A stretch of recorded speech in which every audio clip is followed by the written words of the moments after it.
I do want to thank everybody for taking the time out to join our first A&D webinar. I know that everybody has a busy schedule, so I definitely appreciate you taking your time to join us. This is just the first of many quarterly webinars that I would like to have. So as we go along in this process, we will probably send out, emails, just as Lisa did previously, to kind of find out what you guys, want to hear more of and what you guys need assistance in. And the main focus of these webinars is to provide support to the associations as well as the confidence in being able to handle these things, especially with turnover.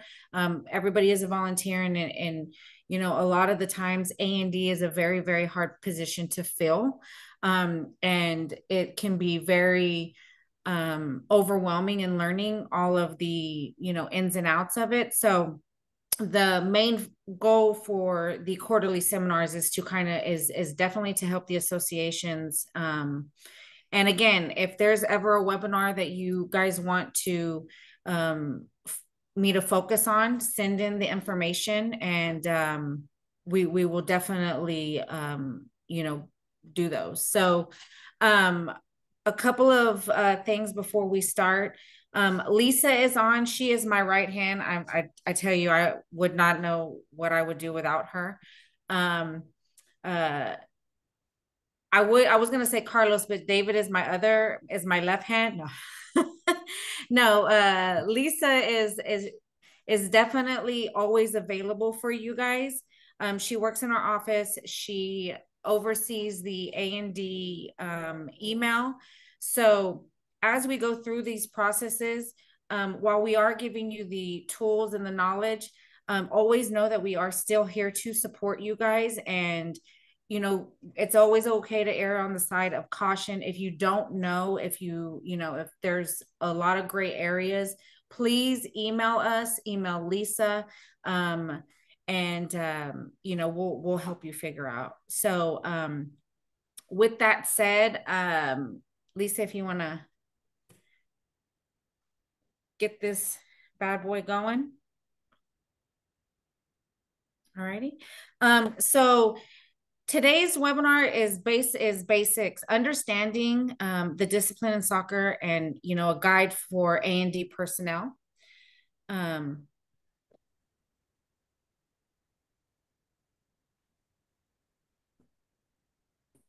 One of the biggest things that I have noticed is, a lot of our sandboxes sometimes cross over. And while you are always more than welcome to email us and we will get it to the right person, I felt the need to kind of help the associations understand some of the point of contacts that you guys have. I think when we think of A&D or misconduct, it's always the assumption that everything goes to the A&D person, when in fact there are several sandboxes that the associations do have. One being Jim Mills. Any questions regarding game playing, 50% playing time, anything that kind of has to do with a registration and of a player, that always goes to Jim Mills. And you'll see his email address if you do not have it, I would recommend writing it down. A huge one is David Messersmith. He is our executive director in the office, but he oversees the safe sport. And all safe sport concerns always need to be sent directly to him. Even if you don't know if it's a safe sport issue, email him and he will help guide you on the next steps. Is it not? Is it more of an A&D issue? But again, always err on the side of caution as far as when it comes to safe sport. It's better to email him and him tell you, no, it's not an issue or what have you, then to question it and just not, and it could have been and it really could have been an issue. So David Messersmith, all safe sport issues. Erin Farner, she is our vice president of membership. So anybody that, any of the associations that may have issues regarding your bylaws, if there is some concerns on maybe if on board members maybe not handling things correctly, or just anything that has to do with your bylaws, rules, or board conduct, etc. Erin is your go-to person on that one. She is going to be able to direct you on any of those items. And then there is me. I handle all misconduct, which would be misconduct of referees, misconduct of coaches, misconduct of players, anything of that nature would go directly to me. So, and saying that, Lisa, you want to go to the next one? Yeah, but just a quick question on that. If it's a referee report or something that you're sending in, just send it to the A_D@NTX Soccer email address. And then I'll get them out to either the subcommittee or wherever they need to go. And then also in saying that, with that email address, if you are just unsure what sandbox it goes in, just email the A&D email, and she will always get it to the person that it needs to, the sandbox it needs to go to.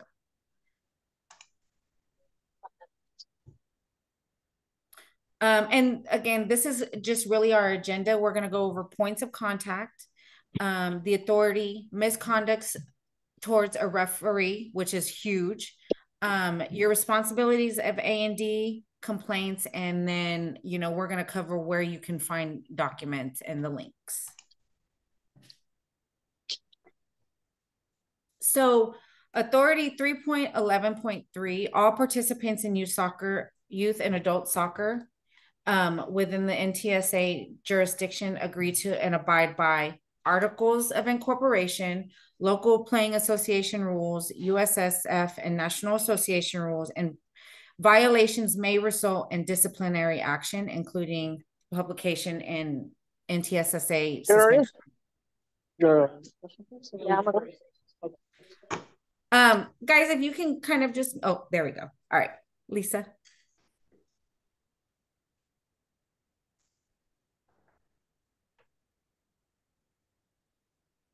So the formation of appeals and disciplinary committees there's a couple of things. So all member associations and playing leagues must form their own appeals and disciplinary committees. Hearings must allow parties to be present. Recreational leagues spanning multiple associations should have representatives from each association in their A&D. And what these bullet points really mean as the A&D chairman, every A&D chairman should have an A&D committee. And this committee could be made up of coaches, parents, managers. And the reason why you want to have a wide selection of them is because when you're creating your panel for a hearing, you always want it to be made up of impartial individuals, meaning if you are doing a hearing for a U12 coach, you obviously don't want any U12 people on your panel. Now, you may want a referee or a coach from another division, but you always want to have a really good selection on your committee. Hearings, you must always provide the opportunity for parties to be present. Now, in the event a person cannot be in attendance, you obviously want to work with them and allow them a reschedule. But in the event that you cannot come to a good date after providing opportunities of reschedule, then what would happen is you would just utilize these statements in the packages. So Um, and one of the other ones that I do want to touch base on is because I know a lot of the associations do interleague, and they do and if an A&D situation happens where the team is with another association, then you need to work with that association and then potentially have a committee with individuals from both of those associations. Okay, Lisa. One of the things I also wanted to touch on here, some associations may not be utilizing this, but they do have the option to. And it's the misconduct of the youth players, adult players, coaches, and assistant coaches. It's an accumulative card system. And what the I'm a little tongue-tied. What this card system does is it allows you to add points up and address situations depending on the points. And you can find it in our bylaws. I won't touch on it too much right now, but if you are interested in this card system, we can definitely provide you where you can find it. And then misconduct of spectators. One of the things that we really need to let the coaches and the spectators know that we do hold the spectators responsible, but sometimes whenever let's just say there's a misconduct of a spectator and nobody wants to give the name or the number or just even the contact information, the coach does get held liable for that spectator.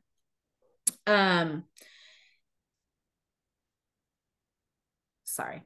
And then referees can address misconduct and failure to resolve may lead to match terminations. Sorry. Go ahead, Lisa.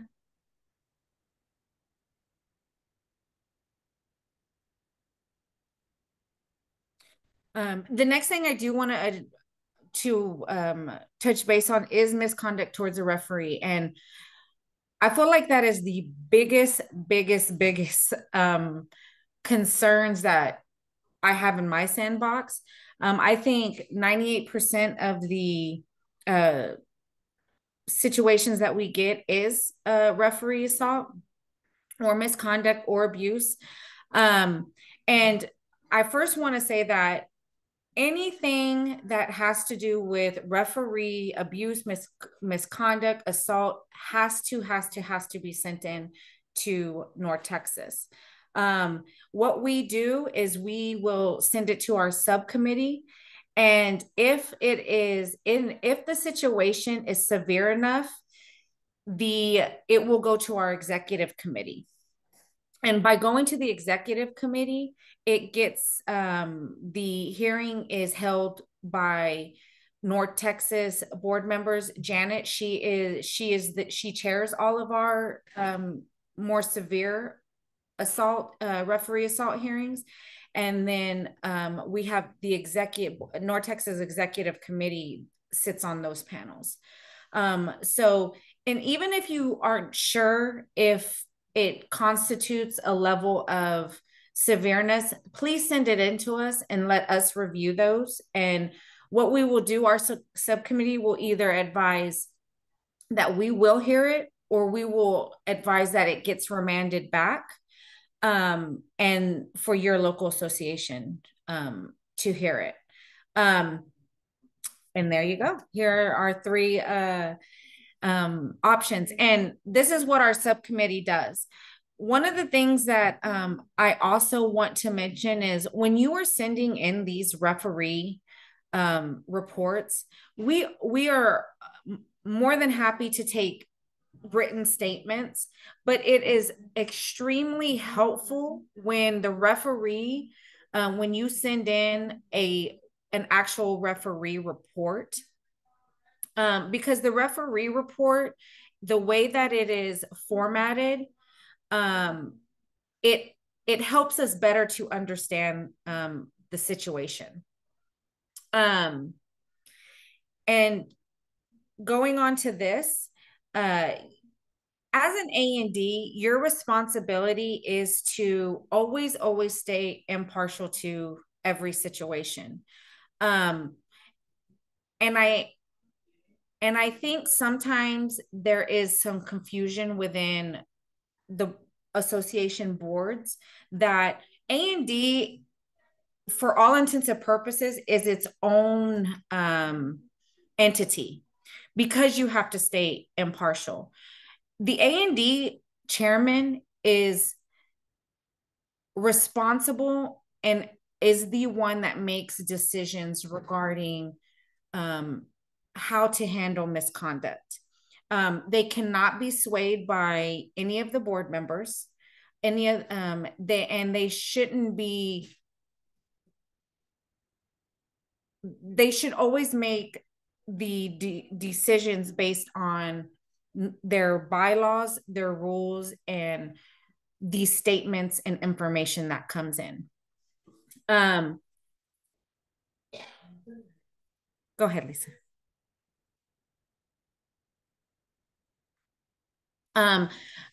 Circling back to the referee reports, there are two reports. There is a referee report and there's a supplemental report. You can find both of these on our North Texas website. And again, we will take statements, written statements, if it's just an email, but these two reports are very vital in helping our subcommittee, our executive committee, being able to really make decisions on how to handle. The ideal time to send in a misconduct report is 48 hours. We understand that sometimes, the weekends, but we really want to let you guys know that please send in these referee reports as soon as possible. Well, the referee report should be turned into the associations within 48 hours. Right. And then the association review it and see if it's something right. that needs to come to North Texas or something that they would handle. One of the other things that I do want to touch on when you receive these referee reports is it's extremely important to get detail. For example, if the referee was saying that the coach was yelling at them, okay, well, what was the coach yelling at them? What exactly did the coach, spectator, player say? Those are very, very important things that we need to know, because, and it also helps because what will happen is if we have questions, me and Lisa will just send it back to you and say, okay, what exactly did they say? What exactly happened? So if you're as detailed as you can be is the better. So, all right, Lisa.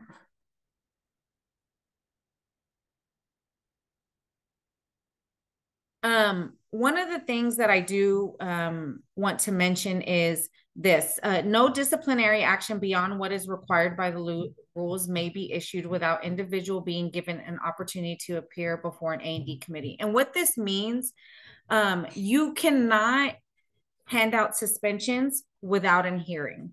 Now, this does not include if a coach was given a red card. If a coach was given a red card during a game, there is an automatic suspension on the next game. However, if there was not a red card given during a game, let's just say that there was some misconduct, but there was nothing, no red cards, nothing like that was given, you can't just suspend them because of their actions. They have to have an A&D hearing. All right, Lisa. And this is just a brief recap on receipts of a referee report. Referee assault, abuse, you send to ad@northtexassoccer.org. Referee misconduct, you send to the same. Player, spectator misconduct, you review if and determine if a 3-game suspension is warranted. If it's a little bit more severe than your association would like to handle, please send it to us for review. And then coach misconduct and A&D hearing must be held.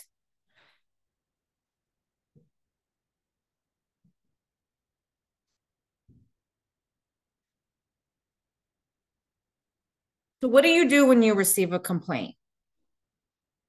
You review the information. Now, and I will say this, everybody, depending on who it is, everybody is going to have an opinion.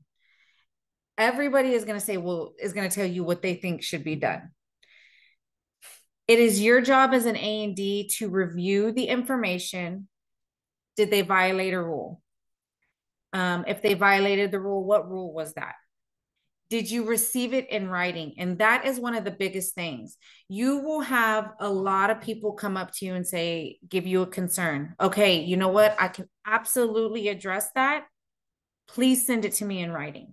Even if they tell you in person, if they do not send it to you in writing, it's almost as like you can't do anything about it. Also, too, anonymous complaints cannot be accepted. And I wanted to point that out because I know sometimes parents, have an issue with their coach. They may not want to come forward, because they think their player is going to be affected. While that may all be true, everybody, they have to know who is complaining against them. And that is why we cannot take anonymous complaints. Go ahead. And here we go. Example of a valid and invalid complaints. Valid, lack of 50% playing time, misbehavior of a coach, parent, or spectator, questionable draft procedures, illegal recruiting. I know that recruiting on the field can be a little bit of a gray area and there's loopholes. So, you always it is a valid complaint, but you also have to review it. Invalid complaints, disputes, he doesn't know how to coach. Okay. That's just really an opinion. That's not a fact. Personality conflicts. Well, I don't like him. Okay. I'm sorry. I'm not really sure, there's nothing we can do with a conflict. Anonymous reports, oral reports. We want to take care of everything, but it has to be in writing.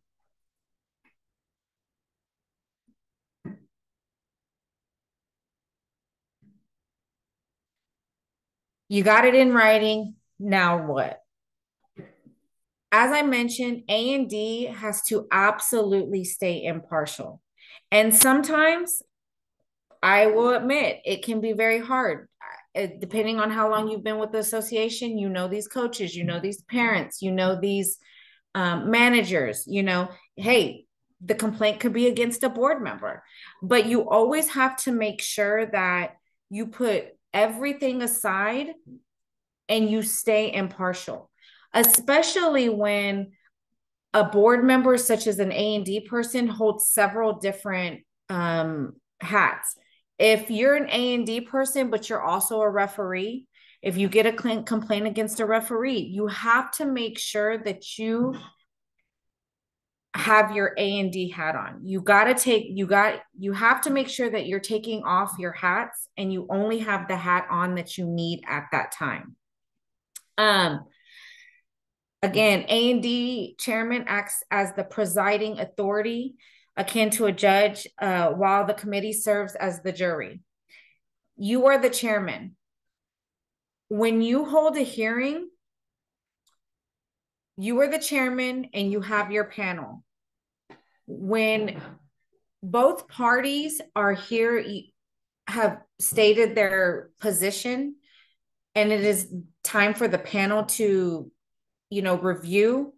As the chairman, you are only there to let them know what potential consequences they can give out. You are not there to sway them in any way. That is for them to review based on what they've heard. Another big thing that you also have to remember as an A&D, that if you do find a complaint valid and you want to do an A&D hearing, is you have to give them written notice and you have to give them enough time. And by that, I mean, okay, I got the complaint. It's valid. You're going to find what rule they broke. Then you're going to send out letters with all of the statements, everything in the information, everything in the packet. And you ideally want to give them 7 days.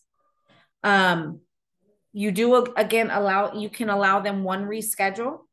But you always want to, a really good mentor told me, when you are doing a hearing, you always want to make sure that you think, okay, did I do everything? Can they appeal the result? Can they appeal it?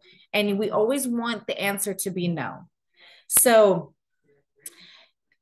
you want to do the notification of hearing, minimum of 7 days. You want to select your A&D panel.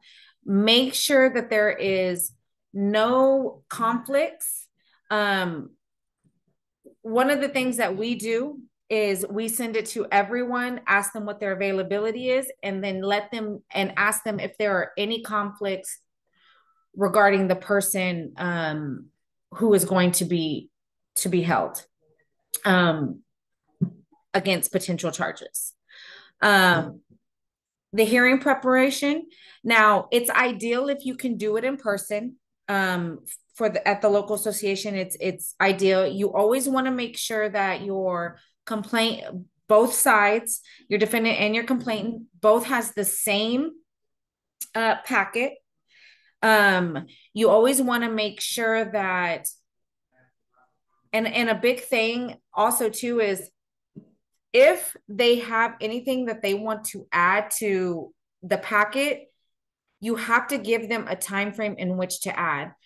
We do not recommend allowing any additional information to be added the day of the hearing. And the reason why is because you always want to make sure you give the defendant time to prepare and make sure that they can defend themselves in any information that you're going to present in the hearing. We also highly recommend not to accept videos and the reason why is because you don't know if it was altered, you don't know if it was edited. And again, you just want to make sure, can they appeal this hearing? And you always want to be able to say no. You want to always be able to do everything where the answer is no. Go ahead, Lisa.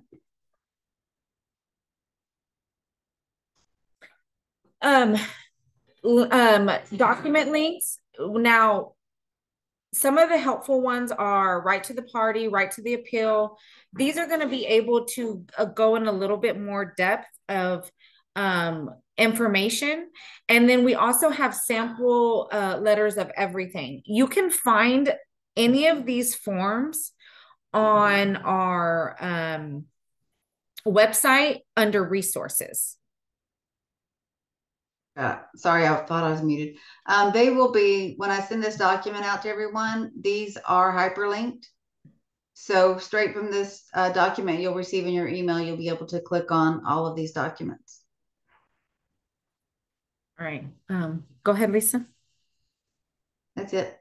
Okay. Now I will say this, this was my first webinar. So you guys were kind of my trial and error, because I wasn't sure how long it was going to take me to do this, but I wanted to do it in enough time where if there was anybody that had any questions, that we were going to have time. But before that, we do have a couple of board members that did attend, and we also, I always like to say Carlos, he's still a board member, but even though I took his position, but Janet, I know you're on, and you do executive hearings on referee abuse. Is there anything that you would like to add? Any, sorry to put you on the spot, No, sure. Janet, There's but is there actually, anything? yeah, there's actually a couple things. First of all, thank you so much, Elena, for having this and for getting the group together, because I know that A&D is a very tough thing within an association. I did want to clarify one thing though, and that is Elena was mentioning that you cannot suspend somebody without a hearing. And that is generally true. However, if somebody is violent at the field, if somebody is violent towards a referee, you can suspend them pending a hearing, but you definitely have to give them their rights as far as having that hearing before you kick them out of the association, or you kick them out of being a coach, or tell the parent they can't ever come watch their child play again. But if somebody is a danger on the field to players, coaches, referees, you are able, as an association, to suspend them pending a hearing. So I did want to clarify that. And as far as the referee assault and abuse, what we're really interested in North Texas is where referees have either been threatened, or they have been assaulted, where somebody has physically touched them, pushed them, poked them, knocked the cards out of their hands and things like that. We're hoping if somebody is just like continually, complaining to a referee, no foul and abusive language, but just, telling them, that they don't want them on their games anymore or something like that, that you will handle that within your association. So that type of misconduct, the lower level type of misconduct toward a referee, is something that you can handle within the association. But as Elena said, we definitely want to know if somebody has assaulted a referee, if somebody has threatened a referee, if they've had particularly bad conduct toward a referee. We definitely want to know that, because that is really running those referees out of being game officials. It takes the fun out of it. We know many of them are not doing it for the money, because they don't make that much money. They're doing it because they love the game. They love, putting their time and effort into helping the community, and they just don't need to take that kind of abuse. So we really want to hear about that, and please do not handle a situation within your association if they have physically assaulted a referee, or they've threatened to take him to the parking lot. So please be sure and send those on to North Texas. Thank you. Thank you, Janet. We also have my amazing mentor on. And Carlos, sorry to put you on the spot, but I just wanted to ask you too, is there anything that you would like to add? No, I like your presentation. It was well thought out. To all the people that are in the webinar, if you take anything away from this webinar, the one thing that you should take away is the rights of the party. I'm also on the United States Soccer Federation A&D committee, and every time the rights of the party are not handled properly, it's an automatic overturn of the decision. So as Elena mentioned, you don't want to have a hearing and make a decision and then have it overturned. So if you just look before you even start your hearing, when you send out the notification letter, review the rights of the party to make sure that you have done everything you could possibly do to give that person the rights that are accorded to them by the United States Soccer Federation. And of course, if it should ever go to an appeal, their appeal will be denied because their rights were observed. Awesome. Thank you. So what we'll do is we will open it up. If I know I saw somebody have a question, if anybody has questions, I did kind of summarize in my presentation, and I'm always more than happy to go into a little bit more detail. So if anybody has any questions. Oh, hold on. Yeah, I actually have oh, sorry, go ahead. No, go ahead. So I actually have 3 questions. Okay. So if somebody has one and wants to go before me, that's fine, because I don't want to hog up all the time. No, we have 20 minutes. We can get to him Okay. next. Okay, so question number 1. I feel like I'm on a game show. So you had mentioned if we partner with other associations, like I'm with Allen Sports Association, and so we partner with McKinney for our 11 and 12s, and then 13 and up we partner with Frisco. So if anything happens in those age groups where that requires discipline, so should those, I guess, A&D hearings reach out to me for inclusion in those hearings, or vice versa? Yes. But only if it was playing one of their teams. If Okay. Allen Yeah, was playing, that's what I meant to. Yeah. Yeah, if Allen is playing a team from another association, absolutely, you should be working together. And if a hearing is going to be held, it should be committee members from both associations, and it just helps to stay impartial, and just make sure that everything is all around fair. Okay. And then the second question is regarding, you had mentioned videos, that we shouldn't take, videos into consideration, but I actually had you guys help me out with a hearing last season with a coach who was abusive to one of his players, and there was a video that was part of the packet. And so are we stepping back from that? Well, the reason why I say there is always an exception to the rule. Okay. Now, my answer to that is it would be a case by case basis.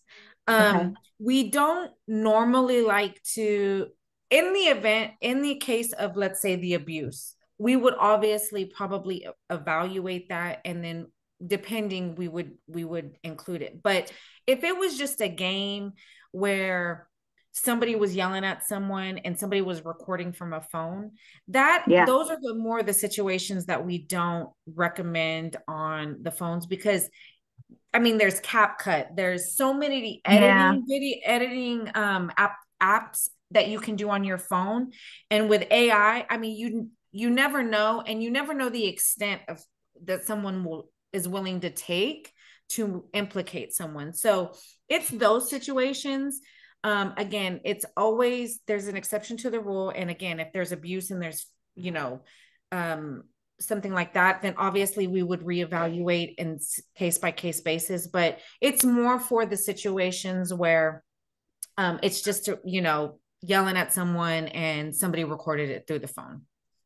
Okay, and then I have a real life example of a case. It's actually, we're having a hearing on it tomorrow.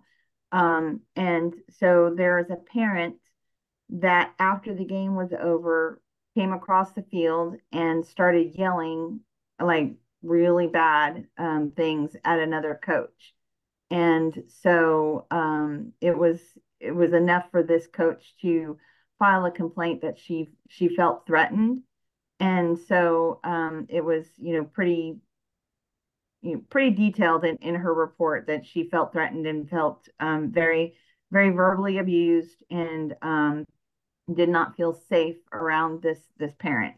Mm-hmm. And so we are having a hearing tomorrow to hear the case, but initially, I think we were going to just issue a one game sit out that she could not come and attend the her kids game as the punishment, quote unquote.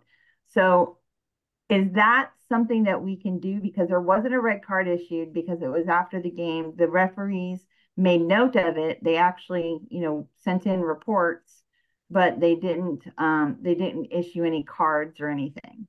Well, so you did receive a valid in writing complaint that, and you deem that. Now, as Janet mentioned regarding the referees, if the situation where it felt that somebody was unsafe and they felt that they were in danger, somebody was going to try to fight them, you can do that pending the hearing that you're going to have. Okay. But you can't just say you're suspended from one game. Okay. Yeah. Okay. All right. Then I will make note of that. So okay, that's it for my questions. So Mike, you said you mentioned should we grade a coach's behavior based on the guidelines? Can you actually give me some details? Because I'm not sure I understand the context and what you're saying. Should we grade a coach's behavior? So Mike, do you want to kind of elaborate on what your question is?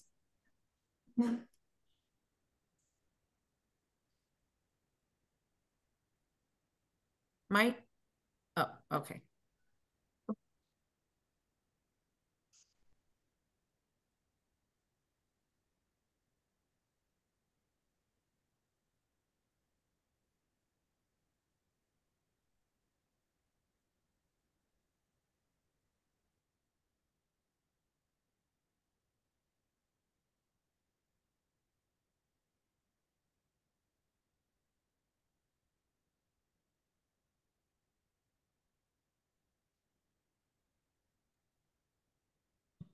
Elena, while they're typing, can I ask a question? Yeah. Tracy Jeffers from Cedar Hill Soccer Association. Hi. Hi. We fall under Arlington Soccer Association. I had an issue. I'm a coach, I'm a referee, and I'm on the board. So you said the many hats. Yes, I wear many hats, but know when to take it off. So there was an incident that took place with, and this is two of my hats, where one of my parents was yelling at the referee of the game. Okay. The referee submitted and I told him to go ahead and do so, to submit a report, and he submitted it. The only problem is it kept back. I know you say referee issues go to North Texas, but it bounced back from North Texas to Arlington to North Texas to Arlington. Nobody would take responsibility for it. And I definitely could not, because it being one of my parents. And then me knowing the other referee, working with him as well. I know you say all issues go to North Texas, but is that set in stone or is it not? Are you allowing some of the other associations to handle it? I'm sorry, go ahead. So just to clarify, all referee issues do go to North Texas, but as mentioned, some of them, we do send some of them to the subcommittee, and some of the responses will be remand back. Because so even though we ask you to send, it may not be serious enough where we at North Texas can handle, and your association can handle it. So let's say that this probably was a situation where it went to our subcommittee. Our subcommittee deemed that it was a remand back.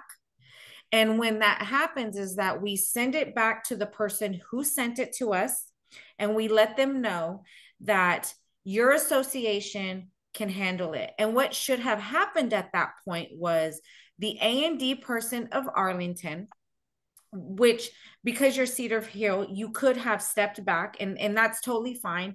And even when if an A&D person needs to step back, the president or the vice president can step in and chair.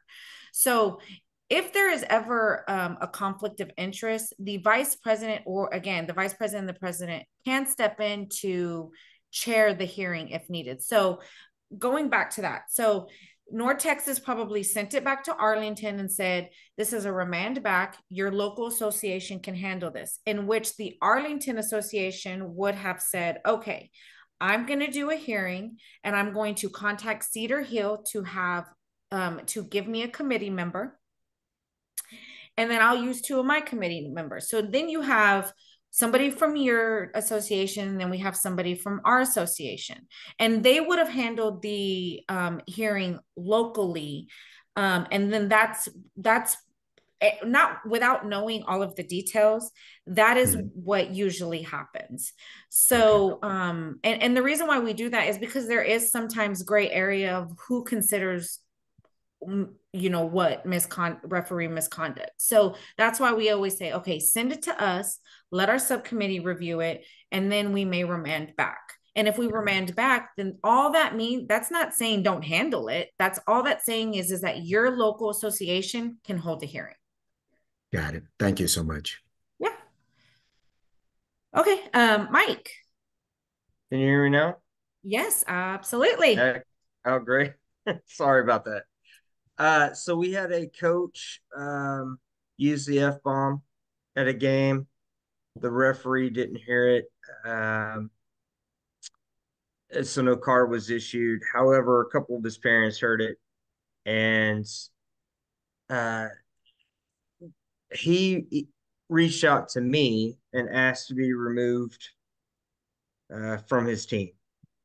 And so, and the F-bomb was used to his own kid who happened to be playing goalie that day. And I mean, I hate to be the guy that empathizes with that. My kid plays goalie, and sometimes while I haven't my kid's used goalie that, too. I feel you. I understand. yeah, exactly while I what haven't you're used that word, I've been frustrated too.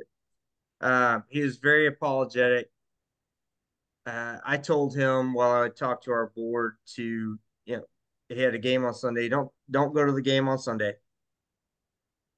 Take a day off, relax, and then let's talk about it again next week. We did get a complaint from one of the parents written, but it wasn't for his removal. What they wanted was a refund. What, from my understanding, is that he and his co-coach offered to put it to a vote whether he would come back or not. He had coached this team last season, I believe the season before that too, without any issue. So that's kind of where we left it. So this is actually a really good situation, because I do want to say that just because you receive a written complaint doesn't mean that a hearing always has to happen. A hearing has to happen in severe cases. So we all have bad days, right? And a lot of people do have their bad days and they're remorseful for it and they learn from it. So as an A&D chairman, you have to use your best judgment. Okay, look, because in all honesty, if you did a hearing for every single complaint that you received in writing, I mean, you might as well, that'd be your full-time job, right? So you have to use your best judgment on when receiving the complaint. Okay, look, was it a cuss word? Absolutely unacceptable. Does this need a hearing? Could it be more of a, let's have a conversation and let's make sure that the coach understands that this is unacceptable and that if it happens again, then we may have to conduct a hearing? That is absolutely valid in this case as well. So it's not necessarily every time you receive a complaint doesn't necessarily mean a hearing. Sometimes it just means, you know what, it's a situation happened. Let's have a conversation and let's see, did we learn from it and move on. And in 80% of the time, they do learn and they realize it was a mistake, especially if you're saying that, if he was super remorseful, then there was a bad judge of character, bad judge of, whatever at the moment. And I can, if you feel confident it won't happen again, then you can move forward. We made it abundantly clear, like, this is your warning, and hey, look, we empathize. If we had to get rid of every coach that had a slip of the tongue, I might be limited, but that doesn't excuse the behavior. Right, absolutely. Especially using that word. I mean, that is the most sensitive for pretty much every parent. So anyway, that's where we left it with our association. Right. Yeah. Did I answer your question? Yes, ma'am. Thank you. Okay, perfect. Anybody else? Wow, this is an easy crowd today.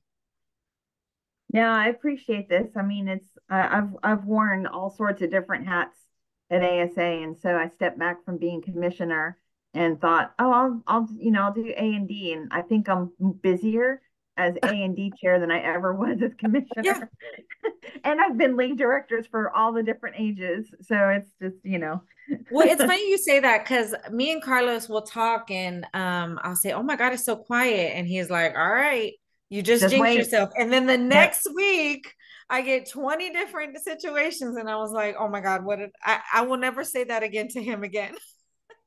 But again, just to kind of, the presentation today was more of generalizing, kind of a start. I really, my goal is to have quarterly webinars, and to kind of, every webinar is going forward will be on specific subjects. One webinar we may have just nothing but Q&A. Hey, at the end of the season, let's all get together. Let's talk about, the situations, questions. There's one that I want to do just nothing but referees. And I want to ask Carlos and our our referee chairman, Trent, to be on there. So, because again, my goal is to provide the tools to our associations to have the confidence and the knowledge to be able to handle situations that arise, because every situation is different. 5% of the situations are the same. So again, this was my first one, so I absolutely appreciate you guys attending and being my, I don't want to say guinea pigs, but for my first hearing. So I mean, not hearing webinar, but I do definitely plan on having more of these. If there's a subject that you guys want me to touch more base on, I'm more than happy to hear it. Lisa and myself were absolutely available for any questions that you guys have, any gray areas. Please reach out. We are here to support the associations. Just, I know turnover can be a lot, so we just want to be there for you guys whenever you need us. So one question, Elena. Yeah. One train of thought. I know the beginning of the season is long gone, but if coaches can just spend some time talking to their parents about the do's and don'ts of what they can do at a match and behave themselves to referees, might cut down on some of this, because a lot of coaches forget to do that. Oh, that's an absolutely great point. Yes. At the beginning of every season, speak to your coaches, remind them of, spectator conduct, parent code of conduct, and just remind them to talk to their parents and remind them, say, hey, if your parents act, have misconduct, then you're liable to be held responsible for them. So, and sometimes when you do that, I mean, it's unfortunate, because sometimes coaches just they'll talk and talk and talk to a parent, and the parent just, they're going to do what they want to do. And that's when you really need to support them. But have the coaches remind the parents, hey, this is how we're supposed to act. This is how we are supposed to act towards referees. And this is for the fun of, you know, this is youth association. You know, this is, we want to provide a safe and fun environment for the kids. We want them to go out there and have fun, and the parents and the coaches and the managers need to, you know, remember that. So that was a great point, David. Thank you. So, Elena, is there a way to get put on a list or something so that when you guys have hearings at, you know, your level, that maybe either we can sit in and just kind of be like silent observers, or, you know, volunteer for, I guess, committees, for panelists or something? Just yeah, to we kind of, actually, every AGM, we actually put a piece of paper and that goes around to sign up for our A&D committee. I okay. will send Lisa an email and send her your information. When we have hearings, we do have all the people who volunteered at the previous AGM. We do put them on our committee, and anytime we do a hearing, we email them to see who's available. Okay. Yeah, so just email Lisa, and she can get you on the list. And we love volunteers, so Okay. All right, great. Thank you. so all right. Lisa, do you want to add anything before I wrap this up? No, just if y'all have any questions, feel free to reach out to me at the office. And if I can't help you, I will get hold of Elena, Janet, Carlos, David, somebody that can, and we'll find you an answer. Well, thank you guys again. Thank you everyone for taking the time out tonight. And I hope that I could give you an inch of information to take to your associations to, you know, to better help you. And hopefully we, you know, the quarterly webinars will just, you know, be successful and we can continue to help you. So. And I'll email out that PowerPoint to everybody tomorrow as soon as I get in the office. So you'll have it, and you'll have all the links to all the documents that were referenced at the end. Okay. Thank you, Elena. Thank you. Thank you. No, thank you guys. And you guys have a great night. And David, enjoy the rest of your cruise. I will. All right. Have a good night, everyone.